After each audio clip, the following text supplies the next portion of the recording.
Hello everyone, good afternoon. I hope आप बहुत बढ़िया होंगे, अच्छे होंगे, स्वस्थ होंगे।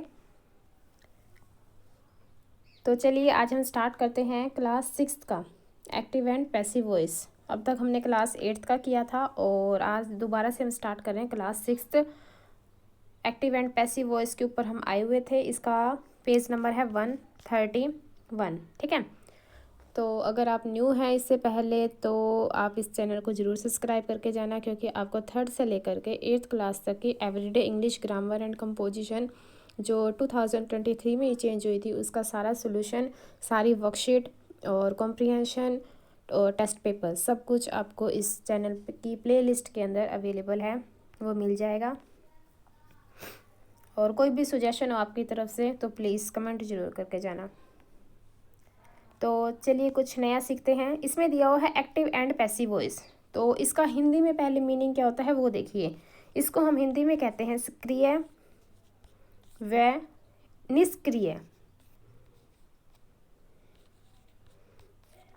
निष्क्रिय आवाज़ करा दो, जैसे वॉइस है, वॉइस का तो हम कह ही सकते हैं आवाज़। एक तो सक्रिय और एक निष्क्रिय आवाज़, ये इसका मीनिंग रहेगा। मतलब कि उसी फॉर्म में दोबारा से पलट के जैसे हम कोई भी बात कह देते हैं तो इसके अंदर सिर्फ चेंज क्या रहेगा, हम बाय लगा देते हैं, क्योंकि एक्टिव से पैसिव के अंदर जाते हैं ना तो हमें लगाना पड़ता है बाय। वो आप सारे के सारे अब रूल्स में देखोगे, थ्योरी में भी और एक्सरसाइज में भी। और सिंपल फॉर्म में अगर मैं बताऊँ कि जैसे मैंने ये काम किया तो इसको मैं दूसरी फॉर्म में कैसे बता सकती हूँ कि मेरे द्वारा ये काम किया गया। हो गया ना थोड़ा सा चेंज, बस यही है। आई होप ये थ्योरी आप रीड कर लोगे और यहाँ पर दिए हुए हैं इसके रूल्स। ठीक है, तो ये जो से सेकंड वाला रूल है ये देखते हैं। The object of the active voice sentence became the subject in the passive voice. ये कह रहे हैं कि अगर आपको एक्टिव वॉइस में जो ऑब्जेक्ट दिया हुआ है वो पैसिव में सब्जेक्ट बन जाएगा। लेकिन आप पहचान कैसे करोगे? कई बच्चे कर लेते हैं कि लास्ट वाले जो से वर्ड्स होते हैं ना वो नहीं होते, जिसके अंदर आपको वट मतलब कि क्या इसका जवाब मिल जाए ना। जिस वर्ड्स में वट की फीलिंग आए, वट के जवाब की फीलिंग आए, वही आपका ऑब्जेक्ट रहेगा। एक होता है वट और एक होता है हुम। ठीक है, डायरेक्ट और इनडायरेक्ट 2 टाइप के आपके ऑब्जेक्ट होते हैं। इसी से आपको पता लग जाएगा कि ऑब्जेक्ट कौन सा है।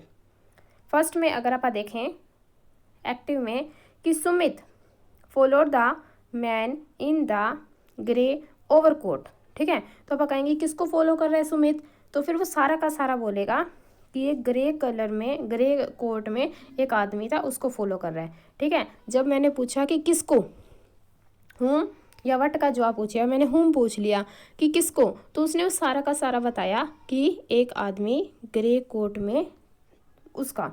तो ये सारा का सारा ऑब्जेक्ट बन गया। और जब हमने पैसिव किया तो यही सब्जेक्ट बन गया। जो लास्ट में था वो स्टार्टिंग में आ गया। इसका क्या बनेगा, the man in the grey overcoat. हो गया इतना, तो ऑब्जेक्ट लगा दिया हमने सब्जेक्ट में। अब इसके बाद लगाया मैंने वाज। वाज क्यों लगाया, क्योंकि मैं इज भी तो लगा सकती थी, क्योंकि एक इंसान के लिए इज भी लगता है और वाज भी लगता है, लेकिन मैंने वाज को ही क्यों कलेक्ट किया। तो ये देखिए ये ईडी लगा हुआ था, फॉलो नहीं था, ये फॉलोड था, सेकंड फॉर्म थी, इसीलिए वो पास्ट में था, तो मैंने वाज लगा दिया। और बाय तो आपको लगाना ही होता है, यही तो पहचान है आपकी। क्योंकि ये देखो यहाँ पर भी बोला गया था, थ्योरी में भी बोला गया था। तो आपका ये बन जाएगा पैसिव में the man in the grey overcoat was followed by Sumit. ठीक है,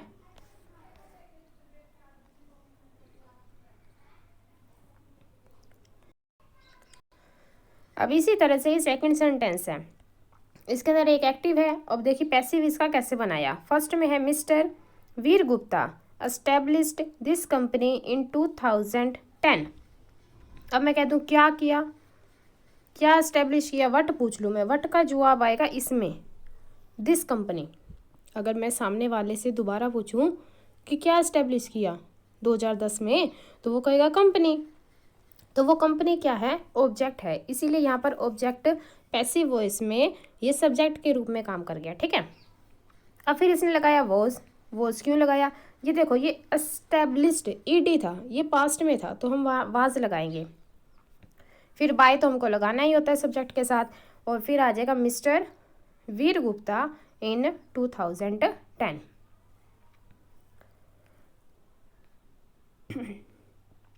ये आप सारी रीड कर लेना। ये थ्योरी बहुत अच्छी दी हुई है, इसके अंदर सारे के सारे रूल्स हैं कि अगर सिंपल प्रेजेंट में है, ठीक है, तो वो कैसे, जैसे इज वगैरह लगा रहा है और कैसे इसको चेंज कर रहा है एक्टिव से पैसिव में। एक बात और ध्यान रखना, ये प्रेजेंट कॉन्टिन्यूस है, कॉन्टिन्यूस में हमेशा आईएनजी आता है, लेकिन जब इसका चेंज करते हैं ना तो आईएनजी वाला ये बीइंग पक्का आता है, क्योंकि इसके पीछे भी आईएनजी ही है, मतलब कि कॉन्टिन्यूस में आईएनजी आता है, एक्टिव में होता है, तो पैसिव में उसकी जगह बीइंग लगाएंगे क्योंकि उसकी भी आईएनजी होता है, और ये जो सा शो था तो इसकी बन जाएगी थर्ड फॉर्म। फिर है प्रेजेंट परफेक्ट। प्रेजेंट परफेक्ट आ जाए ना तो वहीं पर ही आपको याद रखना है हैज़ या हैव लगेगा, एक के साथ हैज़, ज़्यादा के साथ हैव। और इसमें दिया हुआ नो पैसिव। नो पैसिव किस में हो जाएगा, एक तो प्रेजेंट परफेक्ट कॉन्टिन्यूस में जो सा हमारा फोर्थ टाइप होता है टेंसेस में, और एक पास्ट परफेक्ट कॉन्टिन्यूस में। इसका नो पैसिव, नो पैसिव मतलब कि इनके नहीं बनेंगे जो फोर्थ टाइप होते हैं। फिर आ जाएगा सिंपल पास्ट। सिंपल पास्ट में वाज लग जाएगा, और मेकिंग आईएनजी वाला आया तो बीइंग भी लगेगा, लेकिन मेकिंग का फिर बन जाएगा मेड, ये थर्ड फॉर्म हो जाएगी।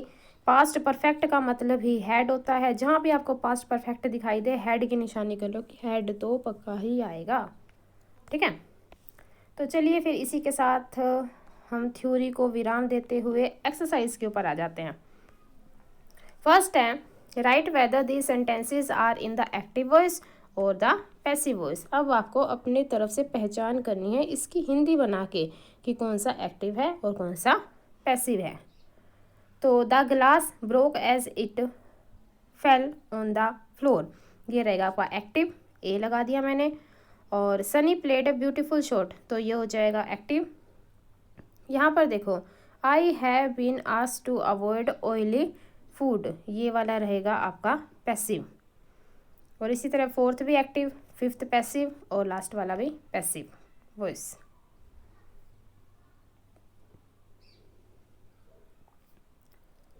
तो बी में है change the sentences into the passive voice, मतलब कि एक्टिव दिए हुए हैं, आपको पैसिव में चेंज करना है।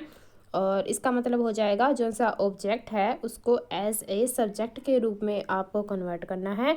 उसके बाद is am are according to आपने टेंस देखना है, और उसके बाद बाय लास्ट में लगाना है, फिर आ जाएगा जो सा सब्जेक्ट था वो बन जाएगा object. Drop the agent where it is not required, तो राइट एन पी, जहाँ पर भी आपको लगे कि नहीं हो सकता वहाँ पर एन पी लिख देना। और otherwise sentence does not have a passive form. चलो देखिए इसके अंदर मुझे सिर्फ 3 लगे, सेकंड, थर्ड और फिफ्थ वाला, कि इसके हम नहीं बना सकते, लेकिन बाकी जो बच गए हैं उसके बना देते हैं। जैसे फर्स्ट है हमारा गौतम बुद्धा, जो से गौतम बुद्ध जी थे हमारे, वो अटेंड इनलाइटमेंट इन बोध गया।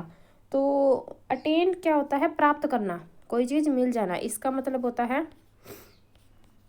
प्राप्त करना। और एनलाइटमेंट का मतलब होता है शिक्षा। हम तो इस ज़माने में शिक्षा बोल देते हैं, लेकिन पहले ज़माने में बोला जाता था तालीम, तालीम। लेकिन और भी ज़्यादा इसको डीपली पढ़े तो होता है प्रबोधन, ठीक है, प्रबोधन कह दो कि मिला था। लेकिन बस बच्चों को समझाने के लिए कह देना कि उन्होंने अपनी शिक्षा एजुकेशन ली, कहाँ ली, बोध गया में, ठीक है। और अब इसका हम पैसिव कैसे बनाएंगे, तो हमको यहाँ पे लगाना पड़ेगा वट, क्या प्राप्त करी, वट का मतलब क्या प्राप्त करी, तो वो सीधा सा उसका जवाब जाएगा एनलाइटमेंट। जो उसने जवाब दिया वही क्या बन गया हमारा ऑब्जेक्ट। वट का और हुम का जवाब जिस वर्ड में मिले वही हमारा होता है ऑब्जेक्ट। अब इस इनलाइटमेंट को क्या कर देंगे, बिल्कुल आगे रखेंगे ना, ठीक है। तो हमारा बनेगा इनलाइटमेंट, और उसके बाद देखो वाज लगाएं या फिर इज लगाएं, हमें लगाना पड़ेगा वाज, क्योंकि अटेन नहीं था, अटेन ये था, ईडी लगा हुआ था यहाँ पे। तो enlightenment was attained by Gautam Buddha in Bodh Gaya. ये बन जाएगा इसका। ठीक है, रुकिए, अगर आपको समझ नहीं आ रहा तो मैं राइट ही कर देती हूँ, 1 मिनट। देखिए अब बनेगा इसका जो सा ये इनलाइटमेंट था, ये बन गया इसका सब्जेक्ट। फिर लगाया मैंने वाज, वाज क्यों लगाया, क्योंकि यहाँ पर ईडी दिया हुआ था, पास्ट में था। फिर आएगा अटेंड, बाय, बाय तो लगाना ही पड़ेगा क्योंकि पैसिव में चेंज कर रहे हैं। फिर आएगा गौतम बुद्धा इन बोध गया, और फर्स्ट हो गया। सेकंड का एनपी मतलब कि नोट, नो पैसिव। थर्ड का भी एनपी। और फोर्थ देखिए एवरीवन इज डेकोरेटिंग, देखो आईएनजी आया, आईएनजी आया तो मतलब कि बीइंग पक्का आएगा। और इसी वर्ड का फिर क्या बन जाएगा, आईएनजी हटा के इसको लगा देंगे ईडी, डेकोरेटेड बन जाएगा। ठीक है, the house for the evening function. अब इसका मैंने क्या बनाया, तो उसने कहा कि everyone is decorating the house for the evening function, कि सारे के सारे डेकोरेशन कर रहे हैं जो सा शाम को फंक्शन होने वाला है। अगर मैं कह दूं क्या, वट कह दूं मैं, क्या डेकोरेट कर रहे हैं, तो सारे के सारे जवाब देंगे द हाउस, घर को। तो ये द हाउस ही बन गया हमारा सब्जेक्ट, क्योंकि उस सेंटेंस में वो ऑब्जेक्ट था, तो पैसिव में ये क्या बन जाएगा, सब्जेक्ट। क्या लगाने के बाद, वट लगाने के बाद। द सब्जेक्ट इज, अब मैंने इज क्यों लगाया, मैं तो वाज भी लगा सकती थी। फिर मैंने देखा ये तो आईएनजी में था, प्रेजेंट में था, क्योंकि यहाँ पर इज भी है आईएनजी भी है, और आईएनजी है तो मैंने क्या लगाया, बीइंग लगा दिया। और जिसके साथ ये लगा हुआ था उसको ईडी लगा दिया, decorated by everyone for the evening function, done. Fifth का करना नहीं है, सिक्स्थ देखो, did he raise an objection to the proposal, इसका मैंने बना दिया was an objection to the proposal raised by him। ठीक है, सेवंथ हो जाएगा Rupali is preparing for her exams. अगर मैं कह दूं कि क्या प्रिपेयर कर रही है, सेवंथ का कहाँ गया, सेवंथ का भी नहीं बनेगा, या फिर छूट गया, मैंने राइट ही नहीं किया, वो आप देख लेना। इसका एट्थ का देखते हैं। और Kriti will have reached Indore by now, तो मैं पूछूंगी कहाँ क्या, तो ये हो जाएगा Indore will have been reached by Kriti by now. ठीक है, तो हो गया हमारा पार्ट बी। अब करते हैं पार्ट सी की तरफ मूव ऑन। सी में दिया हुआ है rewrite these sentences in the active voice. अब एक्टिव में बनाने हैं और हमको पैसिव, ये देखो ये बाय दिखाई दे रहा है, ये पैसिव में बना के दिया ही हुआ है, ये बाय सारे के सारे ये बाय हट जाएंगे, और हमने किस में बना देना है, इसको एक्टिव में बना देना है। फिर इसका रूल क्या रहेगा, क्योंकि पैसिव में जो सा हमारा सब्जेक्ट ऑब्जेक्ट हो जाता है, ऑब्जेक्ट सब्जेक्ट हो जाता है। तो देखिए, तो फर्स्ट की हिंदी क्या बनेगी, the manuscript has been read thoroughly by Mahesh. तो सबसे पहले ये मैन्यूस्क्रिप्ट क्या होती है, जो हाथ से द्वारा हस्तलिपि होती है, वो हाथों के द्वारा जो पहले ज़माने में लिपियाँ लिखी जाती थी ना, उसकी बात हो रही है यहाँ पर।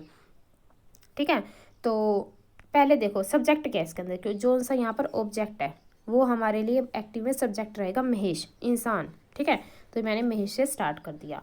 फिर मैंने क्या किया, has read the manuscript thoroughly, बस हो गया। सेकंड है I have been helped in this project by my brother, और इसका बन जाएगा my brother was helped me in this project. Third है द फिक्शनल, काल्पनिक fictional town of Malgudi was created by R K Narayan, इसका बनेगा R K Narayan created the fictional town of Malgudi. Fourth है the food for the party was cooked bye all the family members, पूरी की पूरी family ने party का खाना बनाया है, इसका हो जाएगा all the family members cooked the food for the party. Fifth है फॉल्ट वाज डिटेक्टेड, डिटेक्टेड का होता है पता लगाना, in my laptop by the technician, इसका बना the technician detected a fault in my laptop.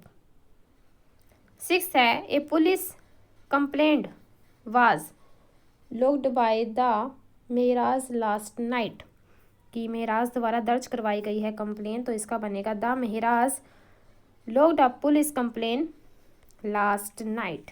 ठीक है, तो अगर आपको इसका स्क्रीनशॉट लेना है तो आप ले सकते हैं।